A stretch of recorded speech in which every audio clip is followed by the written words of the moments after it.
मेरा नाम लप्पू है। आज मैं आपको एक कहानी सुनाने जा रहा हूँ। इस कहानी का नाम है कौआ का शत्रु क्यों है उल्लू। बहुत समय पहले जंगल के सभी पक्षी एक सभा में एकत्र हुए अपना नया राजा चुनने के लिए। वे अपने वर्तमान राजा गरुड़ से संतुष्ट नहीं थे, क्योंकि वह अपना अधिकांश समय स्वर्ग में ही बिताता था। पक्षियों के सुख दुख की उसे विशेष चिंता न थी, इसलिए वे अपना नया राजा चुनने को एकत्र हुए थे। गर्मा गर्म बहस के बाद पक्षियों की सभा में इस बात पर सहमति बनी कि उनका नया राजा उल्लू होगा। सभी पक्षी अपने नए राजा की ताजपोशी करने की तैयारियों में जुट गए। तभी कहीं से एक कौआ उड़ता हुआ आया और पक्षियों के इस निर्णय पर अपना विरोध जताया। वह हंसते हुए बोला, तुम्हें और कोई पक्षी नहीं मिला था राजा बनाने को? बेकार सी सूरत, दिन में अंधा रहने वाला उल्लू। हं, वैसे भी उल्लू शिकारी पक्षी है। वह पक्षियों की सुरक्षा तो क्या करेगा, बल्कि उन्हें मारकर खा जरूर जाएगा। क्या मोर या हंस तुम्हें इस योग्य नहीं लगे कि उन्हें राजा बनाया जाए?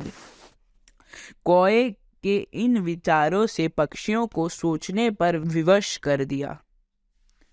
तब यह निर्णय हुआ कि राजा को चुनने के लिए एक अन्य सभा बुलाई जाएगी।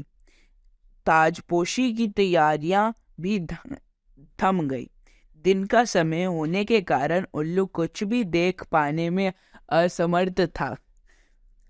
वह तो इंतजार कर रहा था कि सभी पक्षियों की ओर से उसे बुलाने कौन आ रहा था। पक्षियों का राजा चुना गया उल्लू अपनी ताजपोशी का बेसब्री से इंतजार कर रहा था।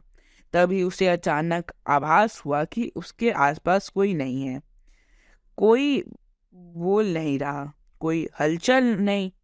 दिन का समय होने के कारण वह यूं भी कुछ देख पाने में असमर्थ था। अब उसे बेशर्मी से का इंतजार, थोड़ा संदेह भी होने लगा।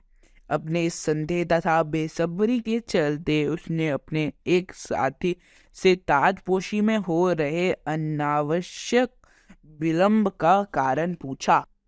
पहले तो उसका साथी कुछ ना बोला, लेकिन उल्लू द्वारा बार बार आग्रह करने पर उसका साथी बोला, ताजपोशी समारोह स्थगित हो गया है। सभी पक्षियों ने नया राजा चुनने का निश्चय किया है। अब यहाँ कोई भी नहीं है। सभी अपने घरों को लौट चुके हैं। पक्षियों का राजा चुनने के लिए सभा फिर से बुलाई जाएगी।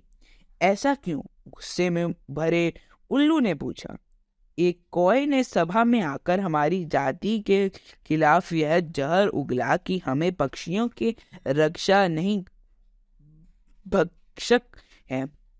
कहा कि वह दुष्ट कौआ जिसने मुझे राजा बनाने से वंचित कर दिया, वह कौआ वैसे पास बैठा था।